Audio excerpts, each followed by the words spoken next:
Hello students, I am Kisan Sopde from New English High School and Junior College.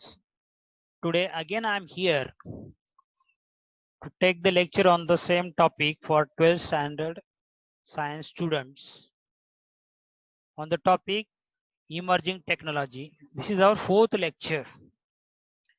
Before starting this chapter or the new topic from the same chapter, that is artificial intelligence, जिसको हम short में AI भी बोल सकते हैं. Before starting this, one point I want to clear with you all. In the first and second lecture, I have told you that the same chapter, that is chapter number 4, emerging technology, this chapter is common for 12th science as well as 12th commerce. But now picture is clear. We got a commerce 12th commerce syllabus recently from the board side. So this chapter is not included in your commerce faculty or commerce students having those. This chapter is not there in your syllabus. So only science students having this chapter only. Okay. Now, before starting this particular topic, that is artificial intelligence, just go through the previous topics. We have covered the many more concept in this chapter, that is IoTs, that is Internet of Things, then their applications. Then afterwards we have broadly discussed about we can say the models of cloud computing, that is SaaS, PaaS and IaaS. Then afterwards their advantages, disadvantages we have studied. Then afterwards the deployment methods of cloud computing, that is types of cloud computing we have discussed, that is public cloud, then private cloud and the hybrid cloud. And then we have discussed the basic benefits of the cloud computing. Up to that we have discussed in this chapter. Today we are going to start about the artificial intelligence. Now basically ये concept क्या है? Day by day बहुत सारी technologies आती जा रही है, खास करके computing based devices.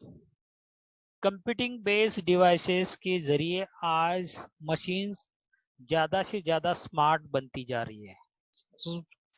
More smarter and smarter machines can be introduced by the technologies, and they are utilized for the routine work for the human. So artificial intelligence means basically है क्या? किसी एखादे मशीन में means basically देखो artificial intelligence base पे जो machines designing हो रही है, that we can say it is similar to a robot machine, robotics concept. It is not exactly the robots, because robots में क्या होता है, predefined program फीड किया जाता है, मेमोराइज किया जाता है और रिकॉर्ड किया जाता है मेमोरीज में, and depending on that instruction, जो इंस्ट्रक्शन उस प्रोग्राम में लिखी गई है उसके हिसाब से वो रोबोट काम करता है. मतलब उसकी जो भी इंस्ट्रक्शन है प्रोग्राम में, वो इंस्ट्रक्शन को ध्यान में रखते ही काम करेगा. That's it. आर्टिफिशियल इंटेलिजेंस और रोबोट्स में एक फर्क क्या है कि ये भी सिमिलर वी कैन से कि रोबोटिक्स जैसा ही काम करने वाली मशीन है, बट नॉट एग्जैक्टली रोबोट्स. ये ऐसी मशीन है कि इसके अंदर भी सर्टन प्रोग्रामिंग के जरिए भी काम हो रहा है, प्लस उसके अंदर न्यू न्यू आइडियाज डेवलप की गई है, न्यू कंसेप्ट्स डाले हैं. New concept in the sense वो ह्यूमन की तरह सोच सके, जज्बात we can say human thinking के हिसाब से काम करेगा.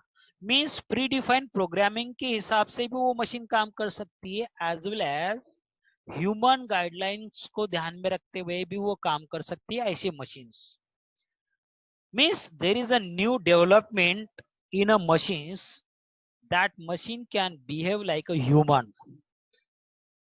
ह्यूमन जैसे भी जितना भी सोच सकता है वैसा ही मशीन सोच के काम कर सकता है. ऐसी टेक्नोलॉजी को बोलेंगे हम artificial intelligence. So see An artificial intelligence is an area of a computer science, or we can say it is a branch of computer science that emphasize on the creation of intelligent machines. हुशार machine बोल सकते हो, intelligent, हुशार, that works and react like humans. जो उसकी reaction human की तरह हो सकती है, या ह्यूमन किस तरह से काम करते हैं, ह्यूमन की कैसी सोच होगी, उसी हिसाब से भी ये मशीन सोच सकती है, रिएक्शन दे सकती है. ऐसे मशीन्स को इंटेलिजेंट मशीन्स बोल सकते हैं. एंड ये जो टेक्नोलॉजी उसको बोलेंगे artificial intelligence. Now why it is artificial? Because वो मशीन भी ह्यूमन बीइंग ने बनाई है. So it is a human made machine, it is not a natural machine, इसलिए उसको आर्टिफिशियल बोलना है. ना उसमें इंटेलिजेंस ये कंसेप्ट इंसान ने अपनी सोच को उस मशीन के अंदर डेवलप किया है, डाला है, उसको मजबूर किया है कि ह्यूमन की तरह रिएक्ट करे, ह्यूमन की तरह काम करे, ह्यूमन की तरह सोच रखे. इसलिए उसको बोलेंगे आर्टिफिशियल इंटेलिजेंस टेक्नोलॉजी. तो ऐसी मशीन्स भी आजकल बनाई जा रही है, इसलिए उसको स्मार्ट मशीन्स बोलते हैं. तो इसलिए बोला है यहाँ पे artificial intelligence is a area of a computer science. Area of a computer science means it is a branch of computer science, we can say.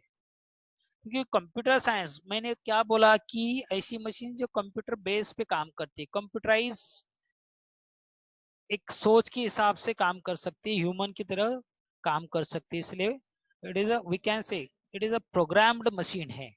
इसलिए कंप्यूटर के जरिए उसको प्रोग्राम किया हुआ है एंड ह्यूमन डायरेक्शन के हिसाब से काम करना चाहिए, ऐसी जज्बात उसके अंदर डेवलप की है ना, उसके अंदर वैसी इंटेलिजेंस कंसेप्ट इंट्रोड्यूस किए सो दैट वो वैसा काम कर सकता है.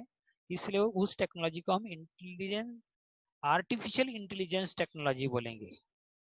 सो artificial intelligence is an area of computer science that emphasizes on the creation of intelligent machines that works and react like a human. Okay. Artificial intelligence is like a is not similar to robotics but related to a some extent. मतलब somehow robots की तरह भी है but not exactly a robot. In which machines sense their environment. Environment को ध्यान में रखते हुए वो सोच सकता है. Perform the calculations, वो कैलकुलेशन भी कर सकता है. Do a physical task, कोई भी फिजिकल वर्क भी कर सकता है. Either by themselves, खुद के बेसिस पे भी कर सकता है, और the guidance of the human being we can say. Okay. Now artificial intelligence को कुछ सपोर्टिंग पॉइंट्स भी है. Artificial intelligence has some subfields like the machine learning. Now see, machine learning is an application of artificial intelligence. एक application based काम करने वाला programme है that provide the system the ability to automatically learn and improve from the experience. खुद कुछ सीखो, automatically आप अपने अंदर इंप्रूवमेंट लाओ, और वो इंप्रूवमेंट लाने के लिए जो भी आपके एक्सपीरियंसेस से, आप जब रूटीन काम करते हो समझो, तो उससे कुछ सीखते हो ना. इंसान कुछ काम करते करते अपने को खुद सीखने को मिलता है कि ये काम ऐसा नहीं वैसा होना चाहिए, तभी उसका बेस्ट रिजल्ट आएगा. लाइक दैट मशीन भी वैसा सोच सके. माना आप प्रैक्टिकली जब काम करते हो तो उसमें से आप एक्सपीरियंस के साथ आपके काम के अंदर इंप्रूवमेंट लाओ without being explicitly the programmed. माना जो आपको प्रोग्राम फिक्स किया हुआ है उसको ध्यान में रखते हुए नहीं, तो आपका जो प्रैक्टिकल अनुभव है उसके बेस पे आप खुद सीखो, इंटेलिजेंट बनो एंड सिस्टमेटिक एबिलिटी प्रोवाइड करके आपने काम करना है. Okay. Then neural networks, second point, और we can say the subfield for the AI, that is artificial intelligence.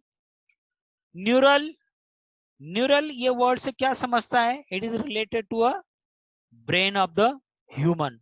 तो इंसान के ब्रेन में जैसी सोच होती है या उसका जैसा स्ट्रक्चर होता है, लाइक दैट वैसा ही स्ट्रक्चर डेवलपमेंट किया आर्टिफिशियल इंटेलिजेंस मशीन्स में. वैसे टाइप की सोच, वैसे टाइप के डिसीजंस.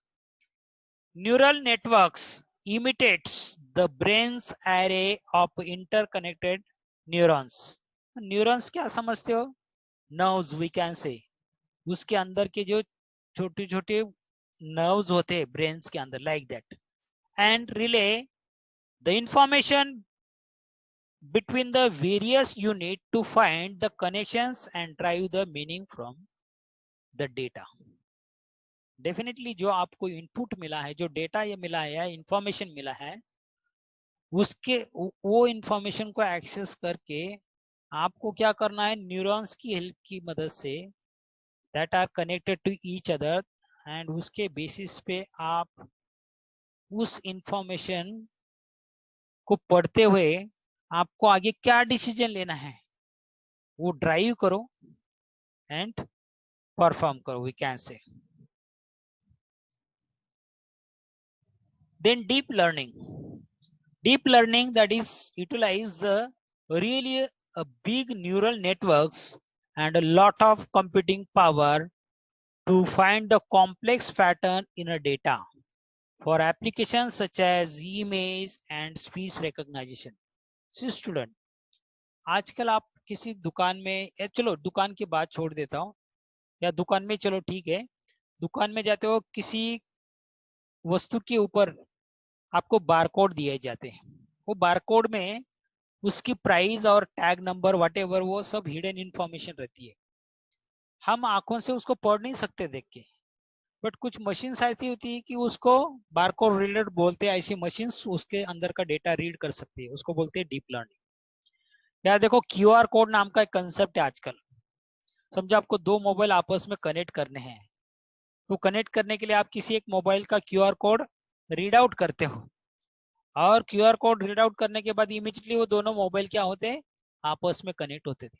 तो वो क्यूआर कोड से आंखों से देखे कुछ पता नहीं चलता, पर उसके अंदर का हिडन डेटा, ऐसे कुछ एप्लीकेशंस है, आर्टिफिशियल इंटेलिजेंस बेस पे एप्लीकेशन बनाए गए जो स्मार्ट मशीन के अंदर इंट्रोड्यूस किए गए. वो मशीन उसको अंदर का वो डीप डेटा लर्न कर सकता है, रीड कर सकता है. That is the concept we can say. Deep learning utilise really a big neural networks and a lot of computing power to find the complex pattern in a data for applications such as image and speech recognition. Okay. Cognitive computing, next point, it is about creating a natural human like interaction, including using the ability to interpret the speech and the respond to it. Definitely आपका interpretation depending on the speech और उसको recognise करना, उसको respond करना. जैसे human अपने routine life में natural power के जरिए या नेचुरल थिंकिंग के जरिए जो भी इंटरेक्शन है इन बिटवीन द पीपल, वो क्या कर सकता है, इमीडिएटली पढ़ता है या समझ लेता है ना, उसके हिसाब से रिस्पॉन्ड करता है सामने वाली पब्लिक को. ऐसी ही सोच आर्टिफिशियल इंटेलिजेंस मशीन में भी डाली गई है आजकल. Then computer vision employs the pattern recognition and deep learning to understand the content of the pictures and videos, and to enable the machine to use the real-time image to make the sense of what's around them. Computerized like a machine और computer का vision जैसा है, वैसा ही vision artificial intelligence machines में भी है कि that employs the pattern recognization और डीप लर्निंग या पैटर्न रीड करना. जैसे मैंने बोला कि बारकोड रीडर है या deep learning QR code learning है. ऐसे कंसेप्ट को या ऐसे पिक्चराइज हो या वीडियोज हो, उसको अंडरस्टैंड करना और उसको इनेबल करना in the real time image to make the sense of what around them, ये थिंकिंग रखना आर्टिफिशियल इंटेलिजेंस में आजकल पॉसिबल है. The natural language processing involves the analysing and understanding human language and respond to it. जैसे human आपस में बात करते किसी लैंग्वेज में, like that artificial intelligent concept पे डिपेंड जो स्मार्ट मशीन है वो आजकल डिफरेंट टाइप की लैंग्वेजेस को अंडरस्टैंड भी करता है और उसके हिसाब से रिस्पॉन्ड भी करता है. Okay, so these are the certain points related to artificial intelligence. Next topic है advantages of artificial intelligence. Advantages, पहला है अगर ऐसी कुछ ह्यूमन ने मशीन बनाई है जो ह्यूमन की तरह सोच सकती है, इंटरप्रेट कर सकती है, प्रोनाउंस कर सकती है, लैंग्वेज ट्रांसलेट कर सकती है, इंटरप्रेट कर सकती है, तो डेफिनेटली वो मशीन होशियार है, इंटेलिजेंट है. और हमारे रूटीन डे के काम में इंसान आर्टिफिशियल इंटेलिजेंट के कंसेप्ट यूज करता है, मशीन यूज करता है, तो वो मशीन यूज करने से काम फटाफट कम समय में हो रहा है. तो इंसान ने ही बनाई हुई ऐसी मशीन्स जो एआई पे डिपेंड है, वो मशीन्स यूज करने के बाद हमें क्या फायदा हो रहा है. पहला है तो reduction in the human errors.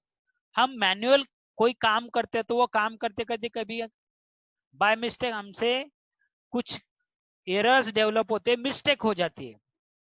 But artificial intelligent base पे बनाए गए स्मार्ट मशीन से ये एरर रिमूव किए जाते हैं जो ह्यूमन से होते हैं. वो 100% एक्यूरेसी के साथ काम करते हैं. So computers, if programmed properly with artificial intelligence, gives a 100% accuracy as compared to a task performed by the human, as there is always a chance for a human mistake. इंसान के mistake होने के chances जरूर होते हैं, but अगर artificial intelligence machine में हमने प्रॉपर प्रोग्राम फीड किया है तो वो 100% एक्यूरेसी के साथ काम करेगा. सो उससे क्या होगा, जो ह्यूमन एरर्स होते हैं वो आर्टिफिशियल इंटेलिजेंस मशीन में वो एरर होंगे नहीं, तो reduction in human errors. Then digital assistance. Now digital assistance means see, आजकल कोई कोई एप्लीकेशन देखो इंटरनेट बेस पे, जैसे सपोज एखादा बैंक के साथ आपको कुछ डिस्प्यूट है या बैंक के साथ आपकी कुछ क्वेरीज है, तो आप डायरेक्टली उनको फोन करने जाओ तो कभी कभी वो जल्दी रिस्पॉन्ड नहीं होता है क्योंकि they are busy with their works. तो आपको सामने से मशीन क्या बोलती है, वेट फॉर सम टाइम, हमारे ऑफिसर्स दूसरे काम में बिजी है. रादर देन आजकल क्या सुविधा है, डिजिटल असिस्टेंस मींस उनका जो सॉफ्टवेयर प्रोग्राम है ऑनलाइन वेबसाइट में, आपको कुछ ऑप्शन दिए जाते हैं कि आपकी क्वेरी यहाँ पे टाइप करो, will revert you back the solution for the particular thing. और ऑनलाइन चैट भी अवेलेबल रहती है, ऐसे ऑप्शंस जहां पे आप अपने क्वेरीज राइज कर सकते हो, आपको इमीडिएटली वहां पे आंसर मिलेगा. मींस आपको प्रैक्टिकली वहां पे कोई इमीडिएटली बैठा नहीं है कि आपको रिस्पॉन्ड करे, बट आपके क्वेरी से रिलेटेड प्रोग्राम किए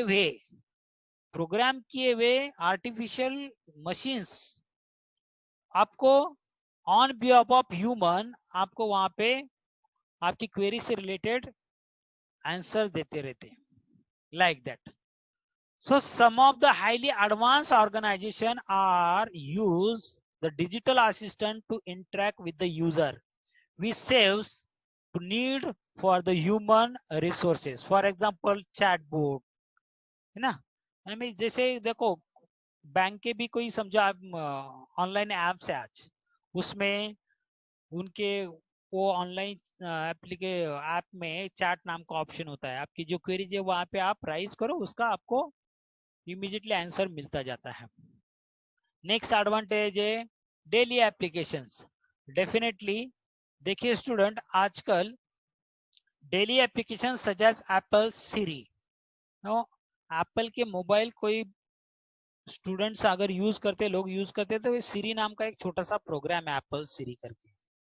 उसको आपको बस माइक ऑन करके बोलना है कि suppose Shri please call to say suppose Kishan, तो किशन नाम का जो भी कॉन्टैक्ट लिस्ट में जो पर्सन है उसको ऑटोमेटिकली कॉल लगा के देगा आपको, आपको खुद डायल करने की जरूरत नहीं है, लाइक दैट.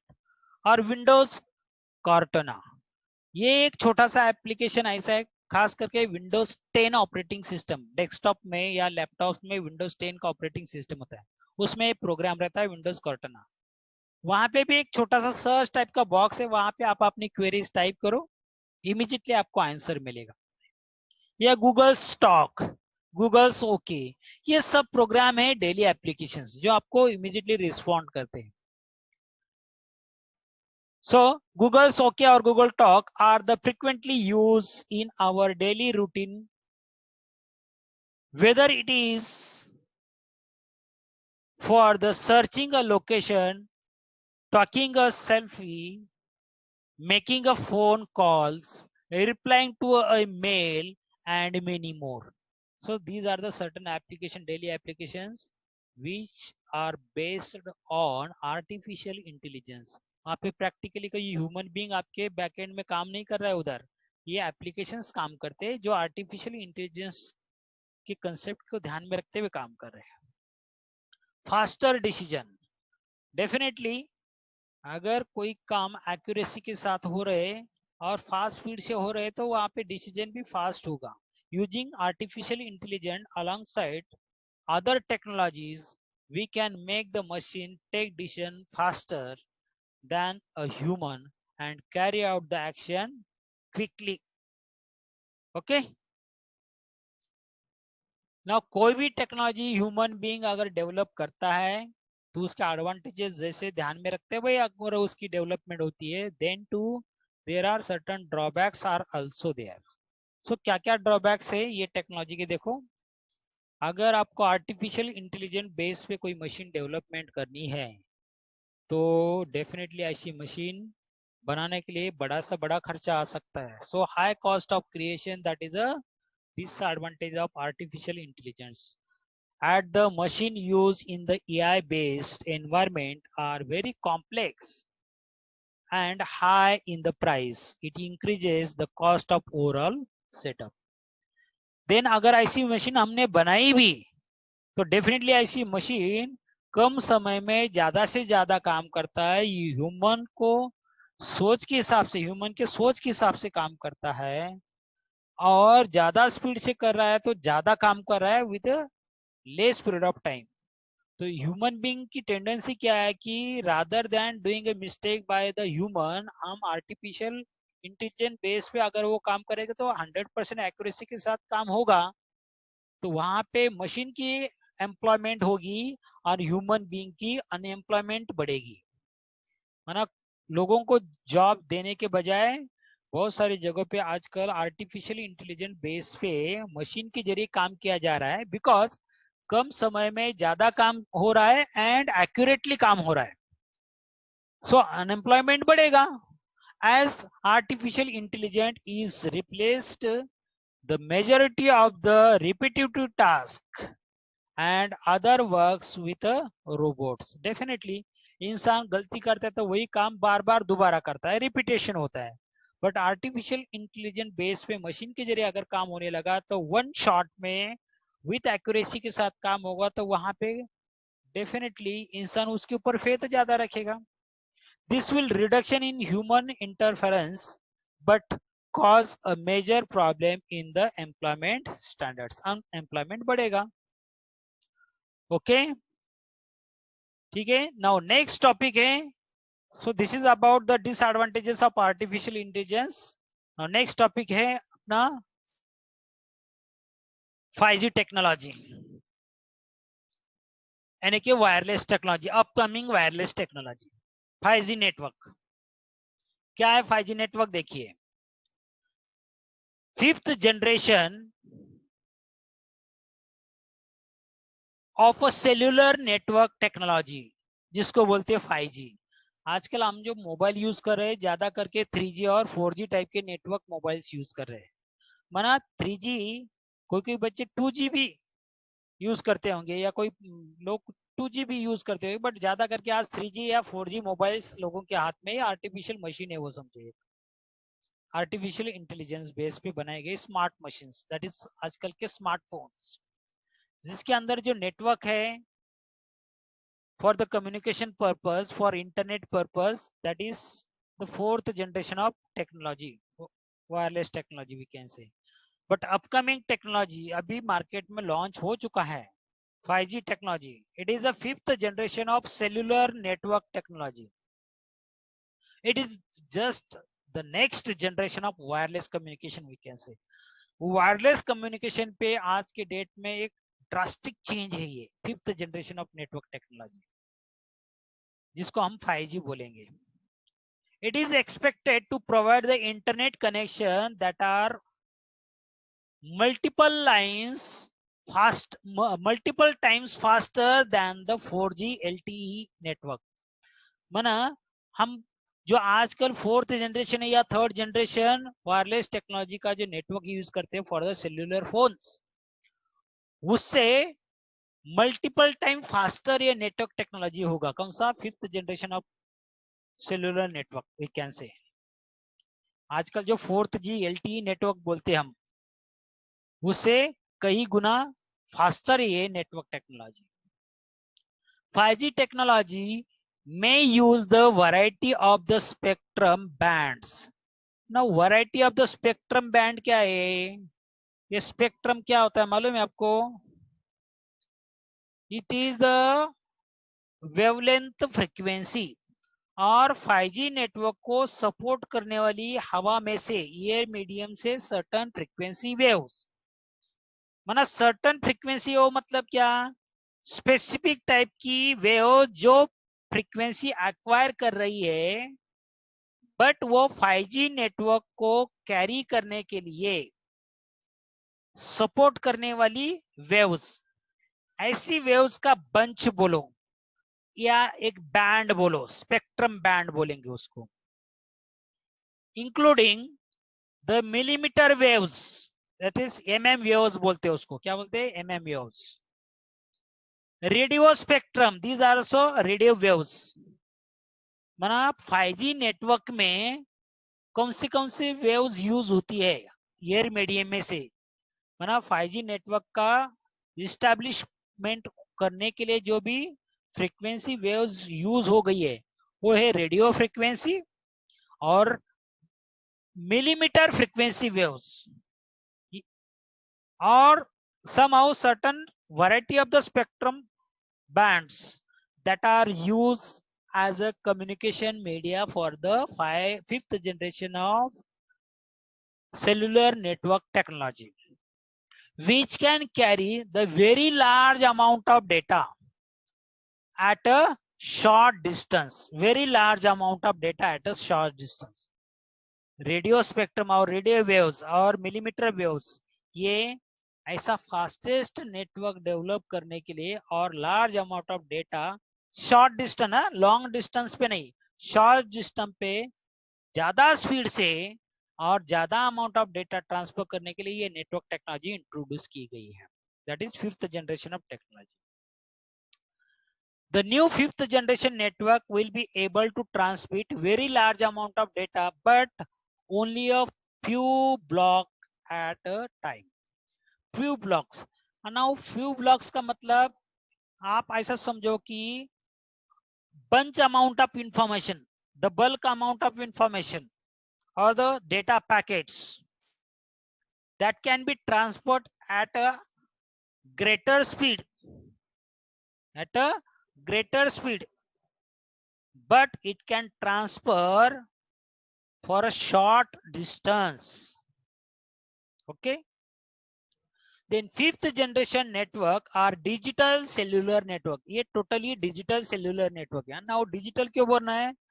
मीन्स ये डेटा एनालॉग फॉर्म में ट्रांसफर नहीं होता है, it is transfer in the zeros and one code के फॉर्मेट में, बाइनरी फॉर्म जिसको बोलते हैं। ओके, इसलिए उसको डिजिटल सेल्युलर नेटवर्क बोला है। इन विच the service area covered by the provided is divided into a smaller geographical area called as a cell। माना जो भी ये सर्विस प्रोवाइडर है, वो क्या करते हैं कि जो जो एरिया में ये नेटवर्क डिस्ट्रीब्यूट करना है, वो एरिया को छोटे छोटे स्मॉल जियोग्राफिकल एरिया में डिवाइड करते हैं ये नेटवर्क टेक्नोलॉजी, जिसको सेल कहा जाता है। एंड वो छोटे छोटे सेल में, माना वो छोटे छोटे स्मॉल जियोग्राफिकल एरिया में आपका ये नेटवर्क कवर्ड होता है, एंड देन फटाफट शॉर्ट डिस्टेंस पे large amount of data transfer करने की एबिलिटी रखता है। Okay, 5G can support up to a millions devices, million devices per square meter kilometre compare to 4G। मतलब 4G नेटवर्क के कंपैरिजन में अगर देखा जाए तो एक स्क्वायर के लिए किलोमीटर एरिया पकड़ो आप, बना स्क्वायर किलोमीटर, समझो 1 किलोमीटर का आपने स्क्वायर बनाया, 1 किलोमीटर एरिया का एक स्क्वायर बनाया, तो उतने से एरिया में मिलियंस ऑफ डिवाइसेस एक साथ कम्युनिकेट कर सकते हैं आपस में, millions of devices per square kilometre area में, as compare to 4G network. Means 5G network देखिए कितने सारे डिवाइसेस को हैंडल करेगा with a larger speed and with transmitting the very large amount of data.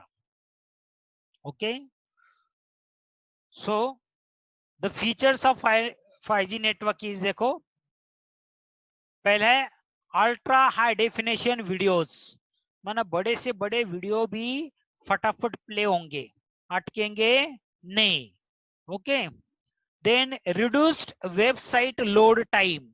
आजकल देखो हम जब मोबाइल पे एक आधा वेबसाइट ओपन करने जाते हैं तो वो वेबसाइट ओपन होने में कभी कभी टाइम लगता है, तो वो प्रॉब्लम भी यहाँ पे सॉल्व हो जाएगा। Then reduce app load time, कोई कोई एप्लीकेशन मोबाइल पे वगैरह लोड करते तो एप्लीकेशन ओपन होने में समय लगता है, तो यहाँ पे वो भी प्रॉब्लम सॉल्व होगा, माना उसका टाइम रिड्यूस करेगा 5G network. Multiple times faster than the 4G network, ये तो ऑलरेडी हमने देखा 4G नेटवर्क से ज्यादा फास्टर है ये 5G network. Then IoT, that is internet of technology based applications are to be used with the help of 5G networks. And then high speed data transmission, definitely as compared to 3G or 4G network, data transmission is very fast because this network area covered a small geographical area, तो distance कम है तो data faster transmit होगा।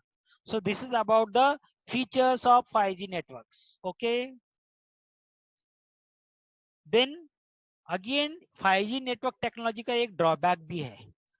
Now ये drawback मैं यहाँ पे ऊपर बता रहा हूँ, देखिए आपको, आप थोड़ा ये जो डायग्राम दिया है आपको उसको ऑब्जर्व कीजिए। ऑब्जर्वेशन में देखिए आपको मैं बता दूं, जैसे कि ये वाले रेस को ध्यान दे दो, ये वाला रेस जैसे इधर आता है, ये ह्यूमन बींग इधर, वो उधर गया, किसके, समझो ये पेड़ है, पेड़ के जैसे पीछे जा रहा है इधर, तो नेटवर्क ब्लॉक हो रहा है। जैसे वो इधर पेड़ से इधर आ रहा है, नेटवर्क कनेक्शन मिल रहा है ना। ये देखो इधर ब्लॉक हुआ, अभी आएगा नेटवर्क, ये देखो आया नेटवर्क। जैसे झाड़ के पीछे गया नेटवर्क चला गया, फिर से ये इधर आया पर्सन, नेटवर्क आ गया, बराबर। मीन्स क्या हो रहा है, 5G नेटवर्क में उसको ब्लॉकेज मिलता है विद द हेल्प ऑफ से द बिग टावर, बिल्डिंग्स और द ट्रीज, माउंटेन, उसके वजह से उसका नेटवर्क का सिग्नल ब्लॉक हो रहा है। That is a drawback only. See the drawback of the 5G network is that they are more easily abstracted by the walls of buildings, trees and other foliages, and even the changes in the weather also। माना weather समझो आकाश में बहुत सारे बादल, घने घने बादल आ गए तो भी ये नेटवर्क बराबर काम नहीं कर सकेगा। कोई ऊंची बिल्डिंग हुआ, टावर हुआ, और उसके पीछे इंसान खड़ा है, और टावर के वो साइड पे या वो बिल्डिंग के वो साइड पे समझो 5G नेटवर्क का टावर है, तो हो सकता है बीच में ऑब्स्टेकल होने की वजह से हमें नेटवर्क सिग्नल नहीं मिलेगा। आप observe properly that figure. Okay, so this is about the 5। Next है applications of 5th generation of network technology, that is 5G के applications. Online 5G games, then automated vehicles and virtual classrooms। देखिए student, आजकल online games आते हैं, वो 5G network के ऊपर base पे काम करने वाले। ऑटोमेटेड व्हीकल्स, आपको मालूम है चाबी दे दो गाड़ी को, अपने आप चलता रहेगा।